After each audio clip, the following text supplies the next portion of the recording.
I'm so excited to welcome Carlos and Jeff today. They have joined forces to create a company called BizLab. They're both individual entrepreneurs that bring a wealth of experience. So Carlos is a design and innovation enabler whose passion is understanding customers, has helped organizations shape the conditions and made it more adaptive.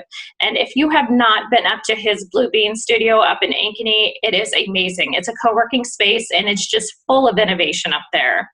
And Jeff Reed, who is now his partner in BizLab, also owns his own company. He's a professional problem solver, and I have seen him, you can just ask him a question and see his mind just start ticking of how he's going to help you solve things. He's a leader in simplifying the process. He's enhanced company culture and increases the bottom line through profit, which we all need right now.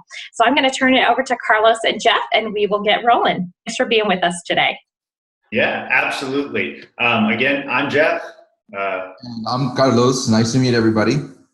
So as Christina mentioned, our company is really built around business transformation, and it boils down to three kind of main lanes. So strategy design, value design, and brand design. And we do this all with people, technique, and space. So we're excited to be here today. It's unique doing this virtual, as everyone knows. We have a slight sticky note addiction, so being in person, we probably would have used tons of sticky notes and Sharpies, but with that, we're just going to dive in to designing a better normal. So I think everyone remembers January. Relatively speaking, things were pretty easy. Work was steady, albeit occasionally overwhelming, but disinfecting products were plentiful, right? There was no shortage, and children had stuff to do. But then COVID hit, and we all know what happened, and quite a few things changed. So the economy shut down, businesses closed. It was kind of a ripple effect across the country. I'm sure many of us on the call have experienced either their business closing, working for someone, what that meant, but a lot of things just started to shut down. We learned new protocols. So this picture is probably pretty relevant to most people today. The pump bottle of hand sanitizer, the masks, the goggles, I think it's really become a societal norm to see this everywhere. And we've all kind of embraced this as just part of our lives moving forward. We panicked. This is pretty relevant, and it seems like every couple weeks there's something new. It's gone from toilet paper to then meat to, okay, now we need coolers to store all the meat we just bought, to, if you're in Iowa, obviously a derecho, so generators, chainsaws, and I think the last trend is Dr. Pepper. So I'm not going to even say the words of, well, I'll say them, but hopefully it doesn't happen of what comes next. But it seems like we have panicked a little more than before. We worked from home. If you did not own noise-canceling headphones before this, you probably do. If you have kids or animals and value slight alone time or just need to even make a call, you have found the nook and cranny in your house, whether it be an attic, the pantry, the closet down in the basement that's not finished, that you have to have a lamp in because there's no light bulb. Whatever it is, to have your solace, to be able to work from home. We've also learned from home. This is definitely continuing to be relevant as we learn and understand about plans unfolding and how we actually navigate having our kids at home on some days, off some days, and what that work-life balance really looks like and how it's redistributed for all of us. We got creative. So I'm pretty sure everyone either made their own masks right away, had an aunt, a cousin, someone, a mom making them masks. It didn't matter what it was. People, cut off parts of their dining room, like their tablecloths. They looked for elastic, whatever it was to be able to make a mask. People got creative. And albeit, I fall into this category as probably do most, we got bored. It was definitely a societal learning of how do we interact with people for long hours on end at home, not engaged in electronics. We probably went through every board game in the closet. We explored every avenue of how we could actually keep ourselves entertained. We had the Netflix benders, but at the end of the day, we just put on our comfy pants, sat there, and we got bored. So now we're going to start putting together a new puzzle. And so the outbreak of COVID-19 slammed most of us, or most of the world really, to its knees in record-breaking time. Countries and businesses are facing unprecedented economic and social challenges, and the behavior behind social distancing has transformed our daily routines of childcare, work, and leisure activities.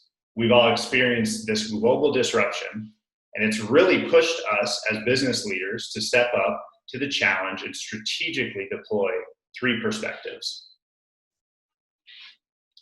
So it pushed some of us leaders to become creators. And as creators, we had to confront the challenge head on by pushing the limit of problem-solving possibilities. The mindset really believes that somewhere deep in the fog of chaos, uncertainty, and our permanent internal state of crisis management, there's an emerging sense that in some cases, the unusual might just be providing better than the usual or what once was. It pushed some of us to actually be contributors. Contributors focus on evolving these solutions to the next level. One example is the dance industry. They incorporated more than just a room. So they deployed everything. They had parents evaluating what's the largest space in your house. Do you have Zoom capabilities? Having parents go to Menards, buying chair rails and buying mirrors to put up and really recreate the studio inside of their home and replicate the mirror effect. It's amazing what happened as far as how they contributed to recreating their experience. For us, one thing that's pretty relevant is ideation sessions. So it's a big part of what we do on a weekly basis. I bet we have 2 to 3 a week. And as I said, being addicted to sticky notes and whiteboards and doing it in person is fun until disruption occurs. So for us, it's really leveraging technology, understanding, that, hey, can we use, a sticky note technology? Can we use something that's unique or different that might make this easy? But it's really settling back into what was the beginning, and that was just a Zoom call with notes. And so it's just that evolution cycle of how do we become contributors and where do we land? And then the last part is it's pushed some of us to become adopters. So I'm sure everyone has seen or has installed the 6-foot dots.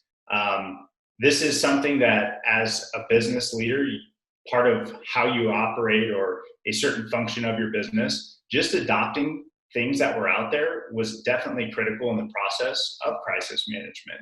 So it's really just taking solutions that are out there that have been created or contributed by others and deploying them. Again, the 6-foot dots, this was something that was, you saw them at your grocery store, your insurance agent, wherever you went, they were there. So being able to just replicate that really became an easy process for most leaders. So with that, as we've kind of set the ground of what has come out of it, we're actually going to talk about designing a better normal. And with that, I'm going to flip it to Carlos. All right. Again, good morning, everybody, and thank you for joining us today. So, yeah, we're really here to talk about a better normal because I think we just believe that a new normal isn't really enough. So, in a way, it's don't ring the bell for those who are familiar with what happens in the Army and that hell week, as they call it. It is perfectly natural to wish for a return to normal as soon as possible. Obviously, our minds and bodies have been, suspended in a constant fight or flight response. And we continue to have to process large amounts of just complex information. And in that process, make, life-changing decisions and attempt to, at all costs, hopefully stay calm. All whilst much of our surroundings look entirely new, alien, compared to just what a few months looked like. So as we continue to experience an easing of lockdown measures across the world, obviously in our country, it is an important time to pause. And I know that this may seem a difficult ask, but the question should really be, do we really want to go back to the normal? For us, for Jeff and I, it's been really interesting in these past couple of months, actually, let's say 6 months, because we've had the ability to help companies with a common denominator ask, which was, let's navigate COVID-19. So what we did is really, we sort of took a collage of our experiences and try to come up with what we're going to share with you, these 5 principles that we think would definitely help design a better normal. We believe that the rule book for normal has been torn up. The world is experimenting with new ways of just living, caring, working, educating, socializing. Creating, sharing, any category that you say, it's been completely revamped. And we believe that here are 5 best practices that we found in our journey as critical to designing a better normal. So let's start with the first one. So really think in systems. Ever since the Industrial Revolution, and when I say we, I'm referring to us humans, have viewed the surrounding natural world as something that will replenish itself indefinitely or infinitely, if you will. It's been something that we've seen as a resource to exploit, and obviously to turn a profit. We do track standards such as the GDP, and sometimes mistaking it to be an indicator of the overall well-being of not just our economies, but also our planet and our people, our communities.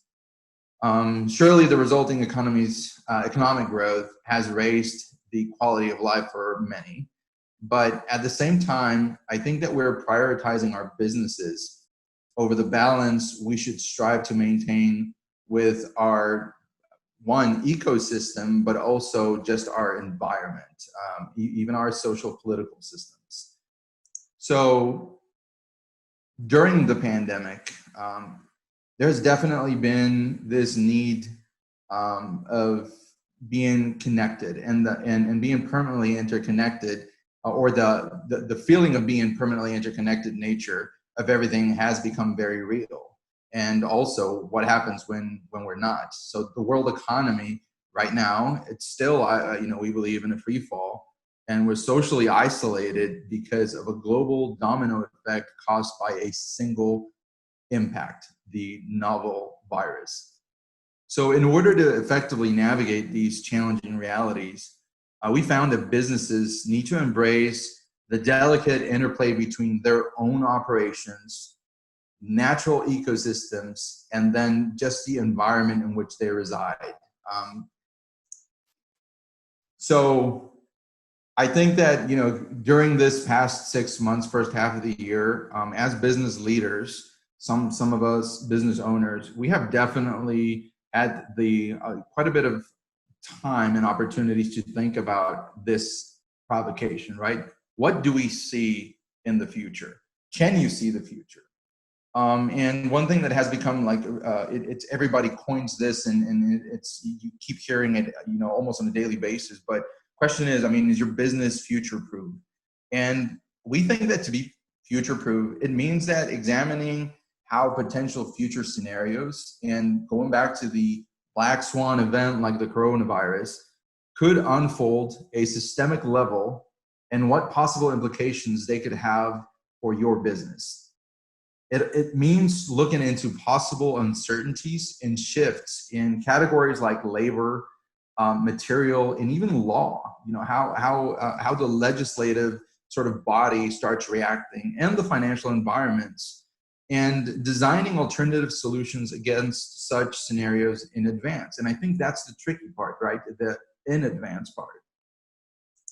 So just as an example, and we're going to try it, obviously we're bringing up examples that we believe are going to be highly relevant to everybody. But, let's talk a little bit about disrupted supply chain models. So again, COVID-19 has forced many companies and entire industries to really rethink and transform their global supply chain model.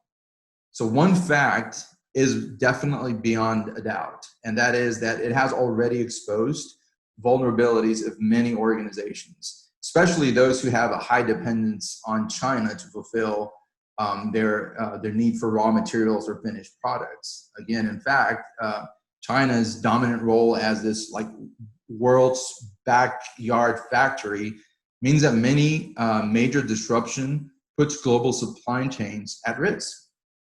Highlighting this is the fact that more than 200 of the Fortune 500 global firms have presence in Wuhan, the highly industrialized province where the outbreak originated.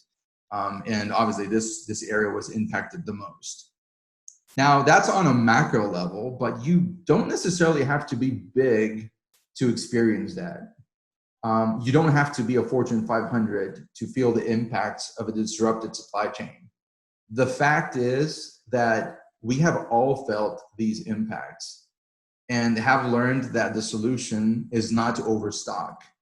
Jeff shared a little bit about the freaking out behavior. In short, companies who are ignoring systemic thinking are definitely exposing themselves to systemic risks, such as another virus outbreak. So maybe let's just say the gist of this, of our design principle number one, really is identify how much your business depends on others and how much others depend on your business, right? So it's really taking that interconnected ecosystem of how your business functions and operates and truly pen to paper writing down what that looks like. The other part or key takeaway would be identify if you're critical, needed, or a nice to have business. Now with this, there's two lenses to look at that. There's the pre-disruption lens. So before all this happened, was your business critical, needed, or nice to have? And then post-disruption, do you need to change or has your business changed to be critical, needed, or nice to have? A funny but I think relatable example for everyone is getting a haircut, right? Their stylist or their barber. I wouldn't say that was necessarily a critical need before all the disruption happened. I would say it was needed, right? Or even for some people, nice to have. But after 3 months of no hairstylists or haircuts or barbers, they became a hyper critical needed service. And while they haven't necessarily maintained that status, it just gives you a example to examine your business on. Are there things within your company or divisions that actually shifted in those ways? And if not, if maybe you were nice to have, or you still feel like you're nice to have or felt the effects of that, is there actually a way you can move into the needed or critical path? Jeff, we have a question. Yeah. It says the brittle supply chains, food for instance, has shown cracks and crevices that are serious. We need to redesign. Where do we even start? Great question. Carlos, you want to take that?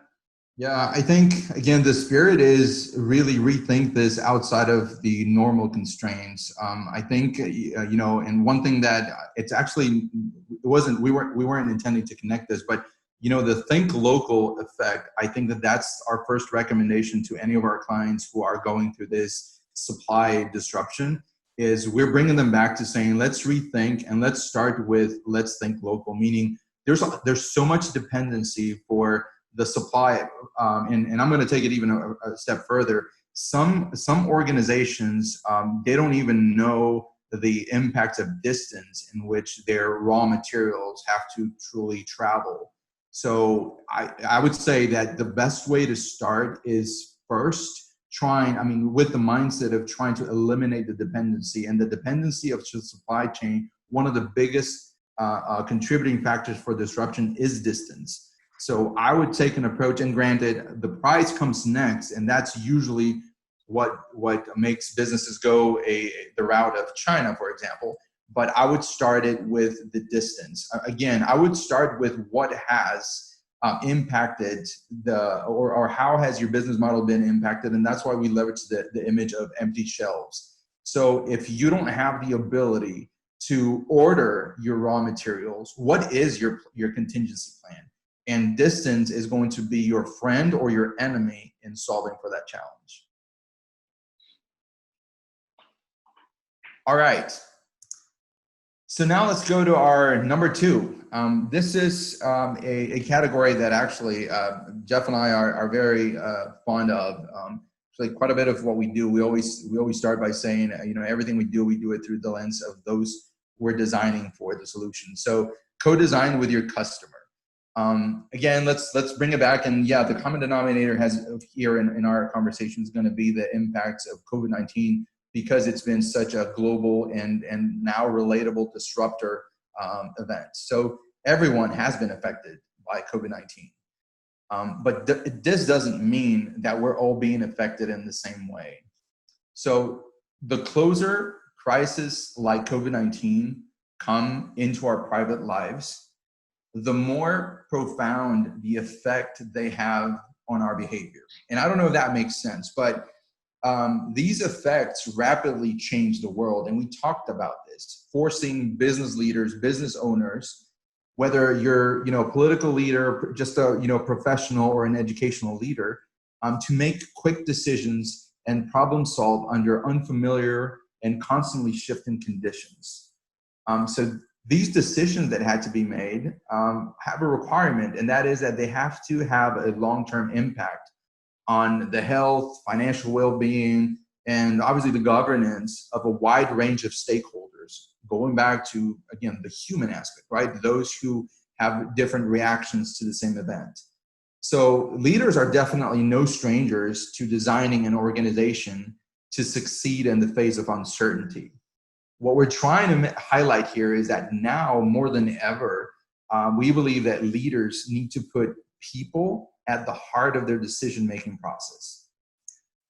So a few things that we wanted to share with you is, first, let's talk about the conscious consumer.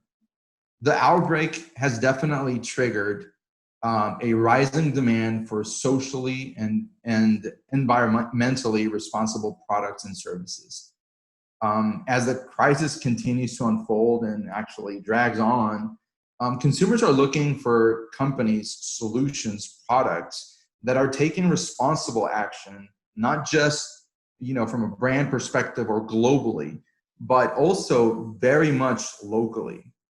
So the promise of globalization is getting a backlash in the face of the growing concern for our homes, families, and close communities.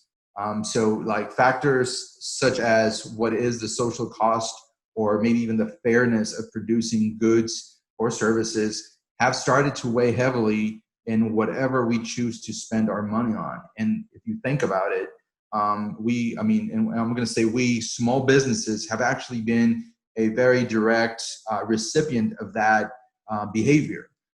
Social support has meant a great deal to many small businesses. And I think what I just went over, it has to do with that. The graciousness of a community that supports you came through this lens of, I was going to say judgment, but not necessarily judgment, but it's a filter that really makes them choose one company over another, or why they're actually contributing and supporting a small business. So then we have conscious value. So your value add, your product. So for businesses, this change in the nature of market demand opens up a perfect window of opportunity to reevaluate their brand values and really turn them into a response. The ones that adapt to the novel scenario the quickest definitely have a clear business advantage over others. And by the way, of course, we're not implying. I mean, no business plans to operate in an irresponsible way. But what we're trying to say is, but simply doing nothing to align your values and actions with a new reality may lead to negative consequences for your business. Again, there's so many examples that we can throw out here, and depending on the industry that you reside in, but the green movement has just exponentially, it's becoming more relevant.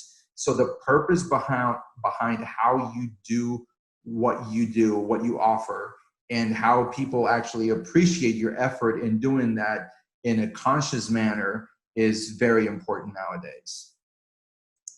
And lastly, for this category, measuring success has also morphed. Again, in a world where we have no control over an event like a pandemic, and if you think about it, our basic human needs of safety, social belonging, financial security, they're all actively challenged and changing. So business success isn't defined by traditional growth, not the way we're accustomed in reporting, at least. We believe that today, and maybe this will be today and moving forward, success will be measured by how much your product or service effectively eases the human experience during crisis. So human-centered design, bringing it back to this category, whether you're designing for a product, service, or experience, prioritizes human goals as the foundation for generating solutions. So this means that the problem that we're trying to solve amidst COVID-19 is essentially an exercise in designing how to minimize disappointment in an uncertain time. So success in this scenario is designing an experience that minimizes the difference between expectation and reality and effectively mitigates uncertainty, fear, and discomfort. So to bring it back for obviously co-designing with people, right? So for us, a great question to ask is, how has your company helped your best customer navigate through disruption, right? And we all know, if you don't know who your best customer is, that's an exercise to explore, right? There's a difference between your ideal customer and your best customer, but really taking the time to understand, has your company truly helped people navigate through disruption? Because whether you do offer a product, service, experience, whether you are B2C or B2B, you still have a customer, and did you help them through that? And then the other piece to really think about is identify what is now valued by your best customer because of the recent disruption. Again, what Carlos alluded to is people's values change based upon the ecosystems that they create in their lives, the season or the life stage they're in, whether they've gotten a new job, kids, buying tendencies. But really to understand if your best customer still values what you're offering, or if you need to tweak your value or find a different best customer based upon where we're at today. All right. So we're going to move on to our number 3. And just as a disclaimer, this is probably the topic that has the most conversation, or I should say debate, when we actually, again, get to a point where we're making this recommendation as a strategic approach. And we'll get into that. And actually, we would love to have reactions, comments, or a conversation with you as we go through this. So let's talk about embracing disruption. There's an important difference between dealing with disruption versus embracing disruption. So the ability to withstand disruption is often linked to resiliency. And resilience is often touted as one of the most desirable attributes to have, whether in your personal lives, at work, in your business, as a business leader, anyway, anywhere in our systems and processes that we interact. And in many contexts, that does make sense. We all want to be able to quickly get back to normal after a setback, whether it's, again, recovering from illness or, dealing with disappointment at work, coping with the fallout of a major social crisis like COVID, anyway. So we're definitely familiar with this images, meaning anybody, I think, on the call can provide a pretty actually extensive narrative around the question of what happened in this picture, right? But what we want to call out is actually, from a business lens, what we see in this picture is truly an incapacitated system. So when we see these images, they really depict an environment, an entire system that became incapacitated. And it's inevitable to ask ourselves, after being in this reality, will businesses return to normal? Will those who have lost their jobs be able to secure stable income, and when? Will society as a whole be able to get back on its feet collectively? The temptation is definitely to do everything we can to get things back to just the way they were. That's getting back to normal as quickly as possible, with as little delay. And here's where the conversation gets interesting, right? And with the least disruption as possible. And we think, actually, this is where the problem lies. It's how we think and talk about resilience or resiliency. There's no doubt that it's vitally important that we return to a position where we can protect everyone's safety and livelihoods. But by taking that resilient approach, in a way, like soldiering on exactly as we did before, we leave ourselves exposed to history repeating itself. So we're exposing ourselves to go back to another incapacitated system. And actually, I think those are like two big words, right? Incapacitated system. It's really, it's a system that doesn't have the ability to react. The only reaction was non-reaction, right? That was the shutdown. We all said, let's stop doing everything because there was no alternative. So do you guys remember this? The foreclosure, the whole economic downfall. Remembering the resilient housing market, which bounced back time and time again after disruption and another disruption. While the underlying issues in the market remain hidden, we need to be wary of simply returning to the patterns that put our societal and organizational systems at risk. Again, for us, this is a great example of, we've gone through this. We actually started figuring out what triggered it. But the big question is, are we really prepared to not have to go through all those same instances when we went through that, mortgage crisis, housing crisis? And the same thing happens in this category. And so the event will inevitably happen again. And in many respects, our society was already resilient to previous pandemics like MERS and SARS, in the sense that our economic and health systems returned to a state of relative normalcy. It was really soon after the virus was decreased and contained in a way, controlled. But the situation we currently find ourselves in with COVID-19 shows the disadvantage of this sort of keep calm and carry on approach, as underlying systemic weaknesses in our pandemic readiness, preparedness, our ability to confront, remained unaddressed and left us vulnerable to the economic implications and those societal shocks, impacts that we have all experienced. So then, what is the solution then? Well, let's go back to what we said at the beginning. There's a difference between dealing with disruption And we are aligning that to being resilient versus embracing disruption. Embracing disruption acknowledges that some things actually benefit from shocks, from impacts.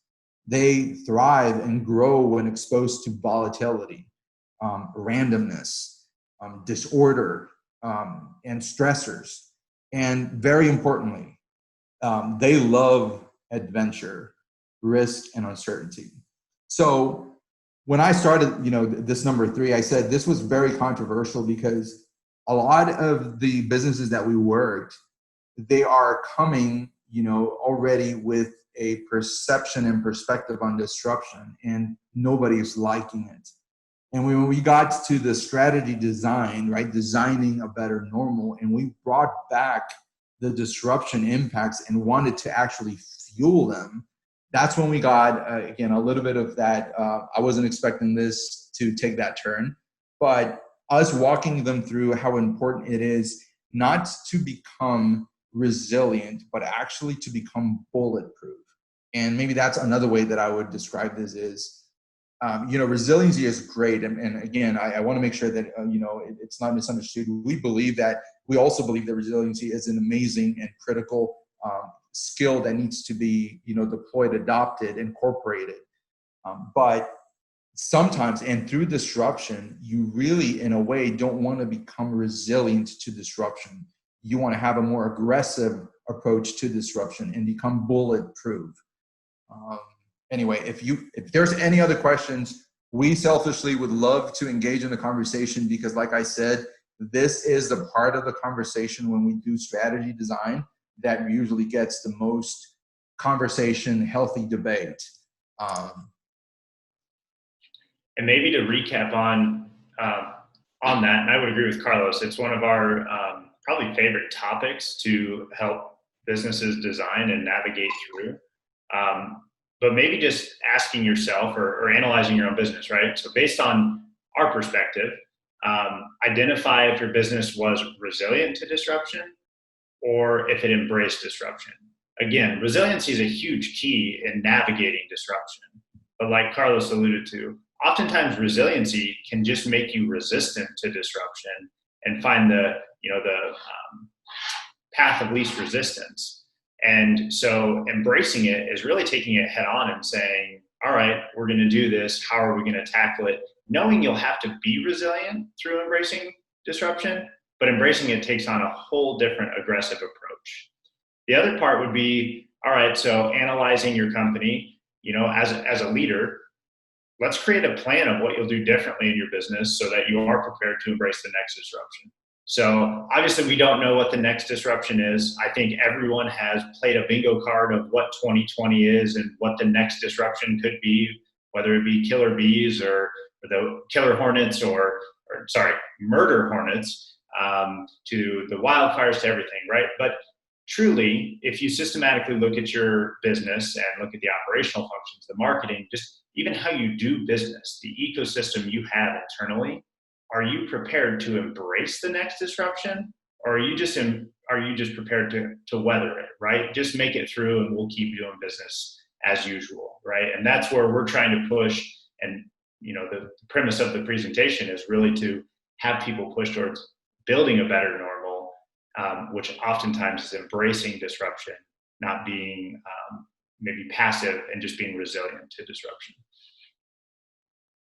And I think, there was a question, Carlos, that looks like, how important is cultural competency in defining resiliency and disruption? I think this is right in your lane. It is extremely very important. It's actually very critical. In our number 2, when we talked about, co-design with your customer and learning your best customer, part of that learning your best customer has those cultural implications. And remember, when we talked about, we may be impacted to the same event, but people react differently. So the cultural lens has definitely, it's definitely a differentiator. So there will be a difference. So I'm going to play some scenarios, but there is going to be a difference between how, actually different ethnic groups react to it. Actually, I'm going to take the ethnicity outside and let's talk about our the composition of the U.S. and let's look at it from an immigrant perspective. There's going to be a huge difference on how people who have already resided or they're second, third, fourth generation Americans to those who are first arriving to the U.S. And to give an example, just the bandwidth of family.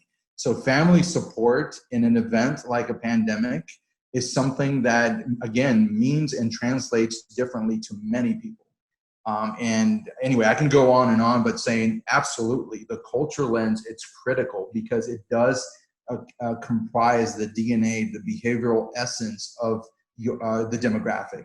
And even more so, if you're, for whatever reason, your best customer has this, a differentiation or maybe just composition that combines or collects more of one culture versus another, definitely a lens that you should consider. That's a great question, by the way. It's a really good question. All right. So number 4, be hyper transparent.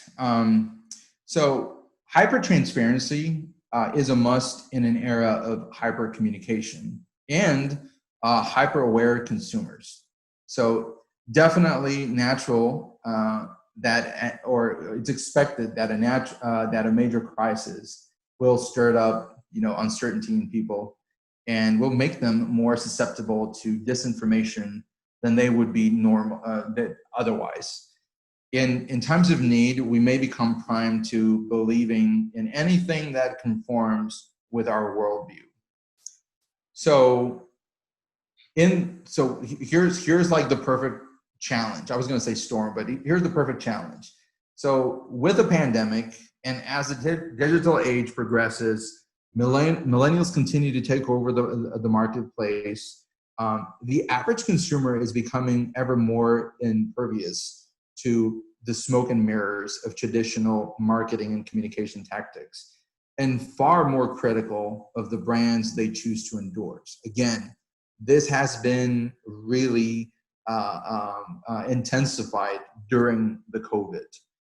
This is why most have had to rework their marketing strategies to find ways of really appealing and connecting with this younger, hyper-aware consumer demographic. And the trick here was needed to engage in a more genuine level. While definitely not a new concept by any means, hyper-transparency is all about earning trust from consumers. And again, the challenge here is not that earning trust is something new, but earning trust during a pandemic and earning trust after a pandemic does change a few things. Actually, in a way, giant glass house, right? So think of it like a brand function or your brand function, your marketing function is as if it were to be run out of a giant glass house. So by you allowing people to see everything you do for themselves, you assure them you have nothing to hide. Whether they decide to look or not, you instill trust in your brand by literally going out of your way to be open and honest. This trust that you will generate extends to the products and services you provide when it becomes clear that you stand behind every single aspect of what goes into them. So there is a definite distinction to be made between truth and transparency. And I think it's sometimes even, it's very easy for us to correlate them because while they are related, these two terms refer to separate ideas and practices, especially in the context of what we're talking about. Okay, hold on. All right. So the main difference that transparency is more of an optional approach. So it's legitimately going above and beyond. It's going that extra mile. While truth is a practice requirement. And sometimes, actually, this is literally something that is required by law. So an example, truth in advertising refers to federally mandated laws that require any or all claims made, advertisements and marketing materials to be factual so as to not mislead consumers. So I don't think we need to get into the specifics of these various laws here, but the main gist is that businesses and brands can't flat out lie to their customers. That would be the requirement. Transparency is something that you do proactively. It's something that it's not required. And that's why we leverage quite a bit the glass house, because it does, when you are transparent, first change would be, when you're transparent, you see everything in the house, and we get a little bit descriptive here, but it's not just showing your best room, right? It's not showing your dining room or your living room. It's also showing your storage room. It's also showing your closet. It's showing your what's inside your cabinets. It's showing your bathroom. So it really exposes the good, the bad, and the ugly. But by doing that, there is really a freedom of just the personality behind a brand. And ultimately, that level of transparency is what really triggers that brand fan, right? Those hardcore, brand supporters and lovers that are with your brand all the way. And to recap or bring that all back together, so how much transparency versus truth do you currently deploy in your business, right? So as Carlos alluded to, what are the things that you do and are intentional about to go above and beyond to connect people with your brand through a transparent lens? It's definitely a bigger risk or leap of faith, right, to be fully transparent, but you also see a larger buy-in or a greater value and connection between your customers because of the transparency. That it's not just required to tell them things, you're doing it because out of the goodness of your heart or the connection with your customers, or you just want them to know, right? You're a socially impactful organization. Those are things that transparency really allows and makes it easy for people to connect with your brand. So really asking yourself, how much of transparency versus truth do you deploy? And then the second thing would be, does your brand have fans? And if so, can you describe what makes them loyal? Not just saying the surface items, right? Like, oh, they like our product, or oh, they love our service. Like truly taking a deep dive, what are those things that make them loyal? What are the experiences they have that make them loyal? What are the emotional triggers or connections they have to your brand that make them loyal? So really think about those. And with that, Carlos, I'm going to send it back to you. I see Christina said we got 5 minutes. So. All right. Actually, this last one, I think we're all going to be familiar because we are familiar with our value add. Most profitable strategies are built on differentiation and offering customers something they value that competitors don't have, right? So most companies tend to differentiate themselves only on their product or services.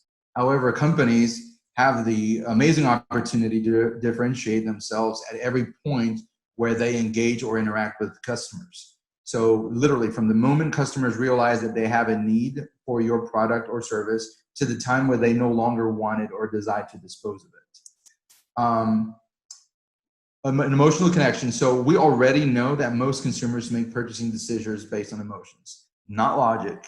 And due to our social nature, we as humans cherish sentimental bonds and very often place massive value on meaningful interactions. This is why many successful companies look forward to connecting with their customers through emotional engagement. Needless to say, let's have Disney as an experience. Or as an example, it's about creating meaningful experiences when they matter the most.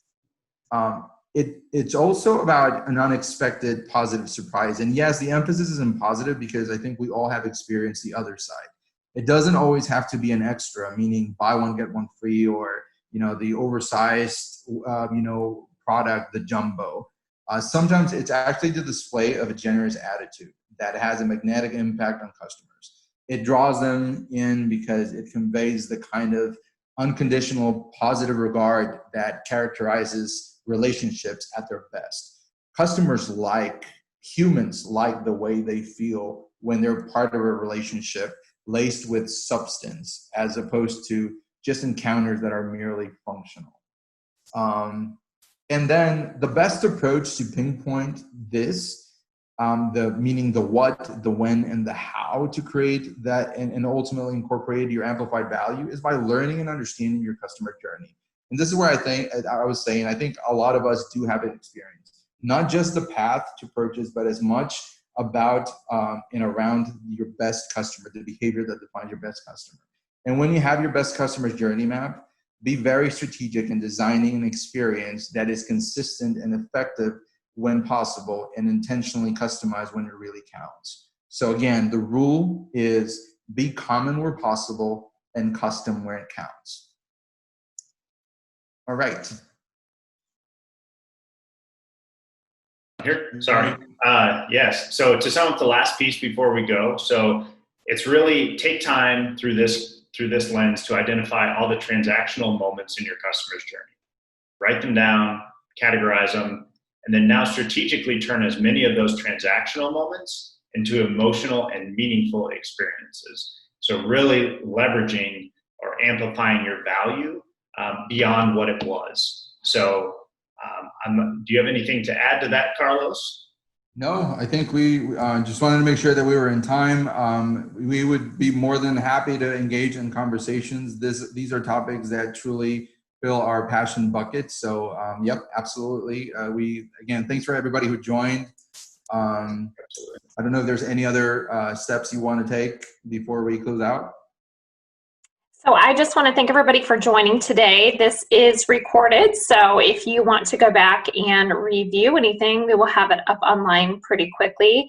A huge thanks, Carlos and Jeff. I really appreciate the presentation today. I think it's very accurate as people kind of try to decide what the new normal is going to be. And I've told people too, they really have to kind of almost mourn the business as they knew it before, because it's never going to be the same. We'll be moving forward in a different direction. So I truly appreciate your time today. We'll get this up and posted as soon as we can. And thanks everyone for being here. We'll see you next month at our last top 5 for the year. Thanks for being here.